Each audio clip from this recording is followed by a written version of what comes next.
আচ্ছা, 4 নম্বর হচ্ছে তারা পাখি উড়িয়ে ভাগ্য গণনা করে না। তারা পাখি উড়িয়ে ভাগ্য গণনা করে না। এবং 5টা কি 5 নম্বর হচ্ছে যে তারা সর্বাবস্থায় এক আল্লাহর উপর তাওয়াক্কুল করে, অন্য কারোর প্রতি তাওয়াক্কুল করে। এই শ্রেণীর মানুষ যারা, তারা 70,000 মানুষ বিনা হিসেবে জান্নাতে যাবে। একজন সাহাবী দাঁড়িয়ে বললেন, ইয়া রাসূলুল্লাহ, আমার জন্য দোয়া করেন, আমি যেন তাদের অন্তর্ভুক্ত হয়ে যাই।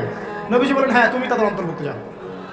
এবার আরেকজন দাঁড়িয়ে বললেন, আমার জন্য দোয়া করেন ইয়া রাসূলুল্লাহ। নবী বলেন, ঠিক আছে, তুমি তাদের অন্তর্ভুক্ত। আরেকজন দাঁড়ালেন, সাহাবী বলছেন, না, সে তোমার অগ্রগামী হয়ে গেছে। কারণ এভাবে সবার জন্য দোয়া করতে থাকলে তো দরজাই বন্ধ হয়ে যেত।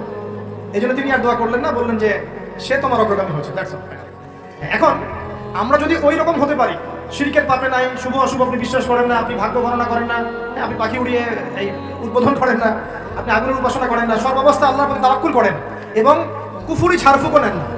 কুফুরি ঝাড়ফুক আছে না, ঝাড়ফুক, তাবিজ, কবজ, এগুলো নেয় না মানুষ, এগুলোও নিচ্ছেন না, তাহলে ইনশাআল্লাহ তাআলা আপনি সেই 70,000-এর অন্তর্ভুক্ত হবেন ইনশাআল্লাহ।